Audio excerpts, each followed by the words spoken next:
Hello guys, magandang araw sa inyo. So welcome po dito sa Bike Imus. Dito sa tapat po ng Robinson's Place Imus along Aguinaldo Highway. So for this video naman po, so nakita ninyo, yan, pinagtabi na natin itong dalawang mga sikat na XC Hartin mountain bike frames. Ito yung Mountain Peak Everest Pro 2024 model. Ito pa rin yung latest model ng Mountain Peak Everest Pro. At ito naman yung latest model ng Sagmit Crazy Boost. Ito naman ay version 2.0. So, parehas na poging-pogi at saka Japorms na Japorms. So, i-check natin kung ano pa yung ibang pagkakaparehas dito at ano naman yung ibang pagkakaiba naman dito sa dalawang XC Hartel mountain bike frames nito, itong dalawang to, no? So, mag-start muna tayo dito sa head tube. Yan. Unahin muna natin yung mga magkakaparehas, no? Ito, yung head tube nito parehas na tapered. Then parehas na full internal cable routing. Yan. Ito daw ay pwede daw to sa dropper seat post. Dito naman sabi ng mekaniko namin dito, pwede rin daw ito sa mag-install ng dropper seat post. Yan. Then parehas na yung seat tube para sa 31.6 mm diameter na seat post. Yan dito sa Sagmit Crazy Boost 2.0 at saka dito sa Mountain Peak Everest Pro 2024. Then parehas na ka BSA threaded, yan, BSA threaded na bottom bracket shell. Yan, parehas na naka true axle na boost. Yan. True axle na boost both dito sa Sagmit at saka dito sa Mountain Peak. Then parehas din na pang yung disc brake caliper mount niyan is parehas na post mount, no, dito sa Mountain Peak at saka dito sa Sagmit. Then parehas naman na ang mount ng bottle cage at saka bottle tumbler dito sa top sa down tube, yan. Yan, parehas dito sa Sagmit at saka dito sa Mountain Peak. Then parehas ang haba ng seat tube. Ito ay size 17. Size 17 to. Then sinukot ko to kahapon. Size 17 din tong Sagmit Sagmit Crazy Boost, no. So sa mga i-comment na lang ninyo kung ano pa yung hindi ko na mention, kung ano yung magkakaparehas dito. Yan. Isunod naman natin kung ano yung pagkakaiba, ano yung mga differences dito sa dalawang frame na to. Unahin muna natin yung presyo. Itong Mountain Peak Everest Pro 2024 model nasa 8,000 pesos ang discounted price, no. Pero itong Sagmit Crazy Boost version 2.0 nasa 7,500 pesos ang discounted price nito. So mas mura ito ng konti kaysa dito sa Mountain Peak Everest Pro, no. Then yung size ng frame, although na parehas to na size 17 yung seat tube, pero ito ay sa Mountain Peak size large.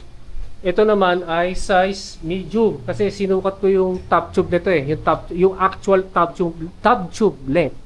So ito kasi yung top tube nito nasa 560 mm. Ito naman nasa 585 mm. Kaya pala naging large ito dahil sa ito mas mahaba ito. Yan, 585. Ito lang ay medium, kaya ito ay 560 mm. Yan, so yan yung isa pang difference, no. Then ang isa pang difference na nakita ko dito is yung material na aluminum na manufacture dito. Ito kasi usually talaga pag Mountain Peak aluminum 6061. Then ito naman itong Sagmit, ito naman ay aluminum 6069 na Pro-Lite, no. Yan.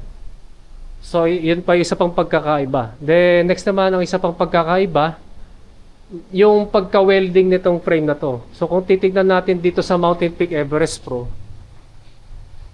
halos sa unang tingin pagkakamulan mo ng carbon kasi smooth weld. Yan, smooth weld dito sa may bandang head tube.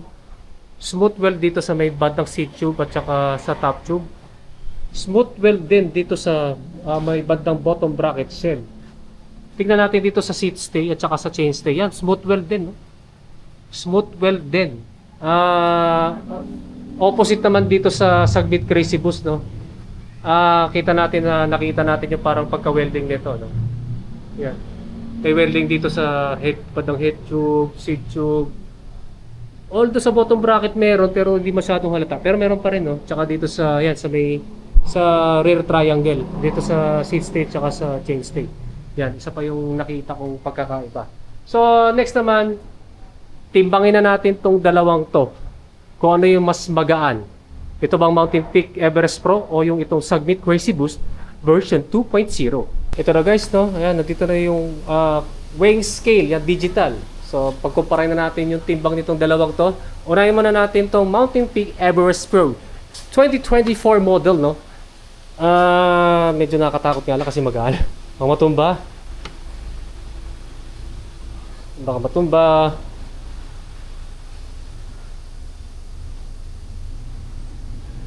Yan, based dito sa timbangan ko, nandyan na yung true axle, nakakabit na. Ang timbang daw nito is 1.755 1.755 kilograms. Yan. So napakagana ito para sa XC Hardtail mountain bike frame na aluminum, no? Kasi yung iba 1.8, 1.9, yung iba nga 2 kilo, no? So ito ulitin natin, 1.75 kg. Yan. O ilipit, dahan-dahan lang. Sunod na natin yung Segmeet Crazy Boost. Segmeet Crazy Boost. Anong timbang nito? Yan, nagtitimbang ito ng 1,778, no? Kasama na din yung true axle. Yung isa, yung Mountain Peak, 1.75. So, mas mabigat lang to ng konting-konti. Siguro mga 20 grams lang. 20 grams lang ang pagkakaiba. Yan.